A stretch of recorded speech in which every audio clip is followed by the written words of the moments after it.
Hello guys, it's me again, Evelyn Soberviga Channels, and abangan niyo po ako sa YouTube ko. And ngayon, meron po tayong appointment sa passport sa Department of Foreign Affairs, na kung saan naka-appoint po tayo November 10, at yun, pupuntahan po natin sa Alimol, Cubao.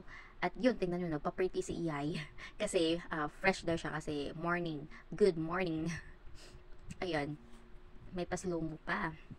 At yun guys, super easy po talaga. At syempre, hindi po natin alam kung ano oras tayo dyan. Kaya nagdala po tayo talagang baon, at the same time yung bag na malaki kahit ayaw ko. Kasi ako, for the go lang po ako magdala ng mga gamit. Pero for that,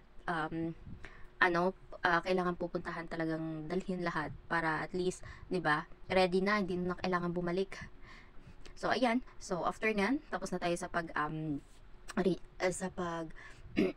appoint sa passport. So, may record na po tayo doon. And naisip po namin na kumain po muna dyan kasi nagutom kami. Pero actually, mabilis lang po yung process nila. Actually, ang kinoment ko doon, highly recommend po talaga na ang galing nila. Kasi maraming staff, kaya mabilis lang, ilang minutes lang, kaya 10 minutes lang yun. Tapos na ako. And yung kuhanan isa nung November 20, alam ba yun, November 23. So, puntahan po natin yan. Ayan, kumain na kami dyan kasi nagutom kami. At yung kinain namin dyan is masarap na goto. At syempre, ako naman guys, hindi naman talaga ako maarte, which is, ay, sinipon ako dyan kasi sobrang init. 'Di ba? Kain pa more, 'di ba? Is diet pa. Pero hindi naman mapigilan yung kain. Ayan guys, ayun pala. Before ako pumunta dyan, syempre, niready ko na yung mga gamit ko. So, ayan, yun yung outfit ko or OOTD ko for the day. Tingnan nyo naman. 'Di ba? Mamaya mag-picture na yan. Kaya broha yan ngayon kasi kakatapos lang ng filing ng kanyang records. And blessed kasi walang mali or ano sa pangalan. Lahat naman maayos. Kasi actually, yun talaga yung pinaka-problema ko is yung talaga yung information ko, which is hindi siya aligned. So, buti na lang maayos na. So, yun yung isa sa talagang na-bless ako. And inayos ko talaga for myself, my papers ko before ako gumraduate ng college. And now, kumakain pa rin tayo dyan. Ayan, ang sarap ng kain po. Ayan, actually, masarap po yung, ayan, ayan, ang sarap nga. Enjoy siya.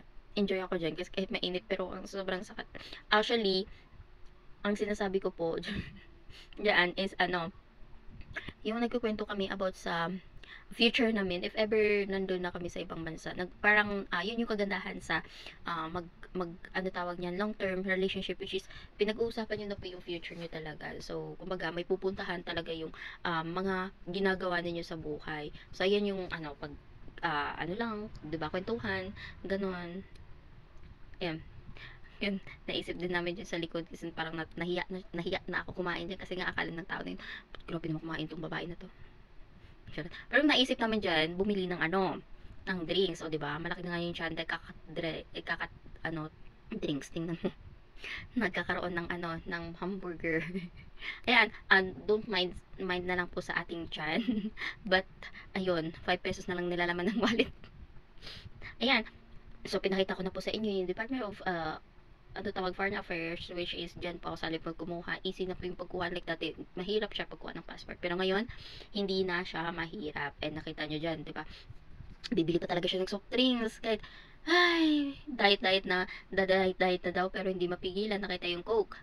Ayun, bibili na daw siya. 50 na lang natira sa kanyang wallet. Kawawa si iyay mo. Ayan, so kikita tayo dito if ever sa sa pagbablog natin.